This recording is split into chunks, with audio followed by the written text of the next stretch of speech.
तो hello everyone, konnichiwa. सो आज हम बात करने वाले हैं JLPT N5 के बुक्स के बारे में।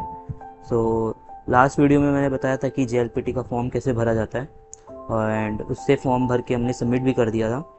एंड अब हमारी बात है बुक्स के बारे में। तो बुक्स पे हम आते हैं। तो जो मेन बुक है JLPT N5 के लिए जो सब रिकमेंड करते हैं वो है मिन्ना नो निहोंगो। सो मिन्ना नो निहोंगो ये है, ये वाला बुक। इसके 4 बुक्स हैं, 4 सेट्स ऑफ बुक्स रहते हैं। ऐसे तो 2 ही रहते हैं, एक 1 टू लेके 12 लेसन्स तक और एक 13 टू 25 लेके, ये 2 रहते हैं मेन बुक्स। ये और ये 2 बुक्स, ये 2 मेन बुक्स रहते हैं। और इसका 2 ट्रांसलेशन बुक रहता है। लाइक ये वाला जो 2 मेन बुक्स है ये पूरी जापानीज़ में है, पूरी लाइक होल जापानीज़ में है। सो इसका 2 ट्रांसलेशन बुक होता है, उसी का मतलब सेम रहता है, दोनों ट्रांसलेशन बुक रहता है, वो इंग्लिश में रहता है।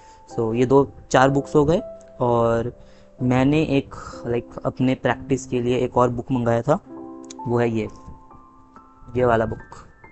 ये है लाइक N5 का प्रिपरेशन है, लाइक प्रिपरेशन बुक है, लाइक एक तरीके से बोल दो N5 का। इसमें कैरेक्टर्स, वोकैबुलरी और ग्रामर का प्रैक्टिस हो जाता है। सो ये 5 बुक्स मैं रिकमेंड कर रहा हूँ। एंड जो भी लाइक अभी बुक्स खरीदने जा रहा है या जो खरीद चुका है, सो उनके लिए फर्स्ट बात है कि ये बुक्स कहीं भी लाइक हमें जो इसका बेसिक कैरेक्टर्स है, लाइक जो वोकैबुलरी बोलता हूँ, अरे यार क्या बोलता हूँ मैं, बेसिक्स जो इसका लाइक लेटर्स है, लाइक हिरागाना और काटाकाना वो है। सो वो ये बुक्स हमें नहीं पढ़ाता है। सो वो हमें पहले से आना चाहिए, तभी हम ये बुक्स रीड कर पाएंगे अच्छे से। क्योंकि मैंने नहीं किया था, मैं सोचा था कि बुक्स में कुछ इजी वे लिखा होगा इसको लाइक लर्न करने का या कुछ याद करने का, बट ऐसा कुछ भी नहीं था। मैं एकदम बुक खोला तो पूरा जापनीज़ भरा हुआ था, कांजीज वगैरह से सर दुख गया मेरा। और सो अगर बुक्स पढ़ने जा रहे हो तो पहले हिरागाना, काटाकाना, ये 2 चीज़ तो एकदम अच्छे से, लाइक ABCD जैसे रटा हुआ है ना, एकदम वैसे रट लो अच्छे से। मेरा हिरागाना ऑलमोस्ट हो चुका है। मैं लाइक दिखाता हूँ कैसे मैंने प्रैक्टिस किया था, तो मैं दिखा नहीं सकता, रुको। कॉपी कहाँ गया, ये रहा। तो लाइक मैंने ऐसे लिख लिख के लाइक पूरा प्रैक्टिस किया हुआ है, भर्ती पड़ा है इसमें पूरा। तो इसमें पूरा नहीं है, बट ऐसे लिख लिख के, लिख दिख रहा होगा, ऐसे लिख के हिरागाना है, पूरा प्रैक्टिस किया हुआ है। काटाकाना मेरा अभी तक पूरा हुआ नहीं है, हिरागाना मेरा ऑलमोस्ट एकदम बढ़िया से हो गया। एंड तो मैं वही बोल रहा था कि जो भी लाइक इसके स्टार्ट करना चाहता है, लाइक रीडिंग वगैरह जो भी करना चाहता है, तो उसके लिए तुम्हें मतलब बेसिक्स क्लियर होना चाहिए हिरागाना और काटाकाना का। इसमें जो और प्रोनाउंसिएशंस की कौन सा वर्ड किसका है, जैसे हिरागाना में कुछ वर्ड्स का दाक्तेन होता है, हान दाक्तेन होता है। सो वो सब जो एक बेसिक लेवल पे है वो सब तुम्हें अच्छे से पूरा आना ही चाहिए। अगर नहीं आता तो सीखो, फिर बुक्स खरीद लेना, या ऑनलाइन तुम बुक्स देख सकते हो। और अगर मैं बात करूँ बुक्स मंगाया कहाँ से मैंने, तो बुक्स मैंने मंगाया अमेज़ोन से। अमेज़ोन पे पूरा JLPT N5 का ये मिल रहा था, क्या बोलते हैं उसको, सेट मिल रहा था पूरा, मिन्ना नो निहोंगो का। ये बुक मैंने अलग से मंगाया। और गोयल्स पब्लिशर्स का बुक है, तो गोयल पब्लिशर्स के बुक में भी पूरा ये 5 का सेट मिल रहा था, ये भी था उसमें। तो ये पूरा मिल रहा था 5 का सेट, समथिंग अराउंड 1600 समथिंग था। और वो डिलीवरी चार्जेस वगैरह लगा के लाइक 1800 समथिंग हुआ था बुक्स का। एंड बाकी जो बात मैं बोलूँ और इसके बुक से रिलेटेड, सो इस चारों बुक्स में से मुझे जितना पता है, कांजीस उतना बेसिक इसमें नहीं दिया हुआ है, लाइक एकदम क्या बोलते हैं उसको, मेन कांजीस जो तुम्हें देना है, जो JLPT N5 में टेस्ट में आएगा, वो इसमें इतना अच्छे से नहीं दिया जितना मैंने देखा है। हो सकता है हो और हो, बट मैंने जितना देखा इसमें इतना कांजीस अच्छे से नहीं है।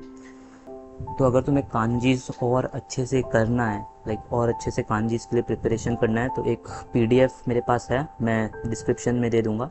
बेसिक कांजीस वॉल्यूम 1 का है, उसमें 500 से भी ज़्यादा कांजीज है।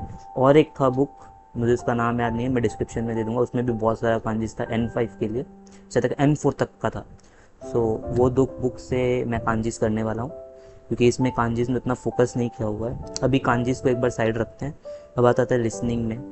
लिसनिंग का जो बात आता है, लिसनिंग के लिए मोस्टली आप पॉडकास्ट देख सकते हैं, या आप कोई अगर जापनीज़ यूट्यूबर या कोई इन्फ्लुएंसर है उसकी वीडियोस वगैरह जाके देख सकते हैं। मैं 1-2 की देखता हूँ। लिसनिंग के लिए, क्योंकि वो लोग एकदम नेटिव है, तो वो लोग का जो लैंग्वेज का बोलने का एक्सेंट है वो थोड़ा सा डिफरेंट है, सबटाइटल्स देखना पड़ता है, बस कुछ कुछ वर्ड से रिलेटेबल हो जाता है, लाइक अच्छा ये वर्ड पता है तो ये बोल रहा होगा। सो ऐसे कर सकते हैं। लिसनिंग ज़रूरी करना ही पड़ेगा आपको, अगर लिसनिंग नहीं करेंगे तो एग्ज़ाम में भी एक अलग से उसका एग्ज़ाम होता है लिसनिंग का, या और आपको पढ़ने वगैरह में भी दिक्कत होगा थोड़ा, अगर लिसनिंग नहीं पढ़ेंगे। अगर सामने वाला कुछ बोल रहा है एंड आप उसको समझ ही नहीं पा रहे तो आप क्या बोलेंगे, उससे अच्छा पढ़ के फ़ायदा नहीं है फिर। सो लिसनिंग पे ज़्यादा ध्यान दीजिए। दूसरा ध्यान है रीडिंग पे, और वोकेबलरी वगैरह तो याद हो जाएगा, आप जैसे जैसे प्रैक्टिस करते रहेंगे, वोकेबलरी उतना टेंशन का नहीं है। बट रीडिंग और लिसनिंग का जो है ये थोड़ा मेन है, ये आपको करना ही पड़ेगा अच्छे से। मैं इसमें खुद अभी ध्यान दे रहा हूँ। अभी हमारे पास 3 मंथ है, 3 मंथ, जुलाई 6 को एग्ज़ाम है। सो बाकी और तो मुझे इसमें कुछ बोलना नहीं है, बाकी सब तो हो गया ऑलमोस्ट, बुक्स भी आ गई हैं, अब बस पढ़ना है। सो मैं आपसे पूछना चाहता हूँ कि मैं अपना लाइक जो स्टडी वगैरह करता हूँ, क्या आप पढ़ रहा हूँ क्या नहीं पढ़ रहा हूँ, उसका अगर आपको लाइक देखना है तो मैं उसका शॉर्ट्स वगैरह डाल सकता हूँ, तो कमेंट्स में बताना आपको देखना है कि नहीं देखना है। और मैंने बियर्ड, मतलब बियर्ड तो नहीं था बट पूरा से था, क्लीन शेव कर लिया, तो आप वो भी बता सकते हैं कैसा दिख रहा है। एंड बाकी मैं आपसे मिलता हूँ। बुक्स का अगर मैं सोच रहा हूँ बुक्स का पीडीएफ दे दूँ, अगर आपको बुक्स का पीडीएफ चाहिए इन चारों पांचों बुक्स का तो कमेंट करना, मैं डिस्क्रिप्शन में दे दूँगा या कमेंट्स में दे दूँगा, ठीक है। सो तब तक के लिए बाय बाय।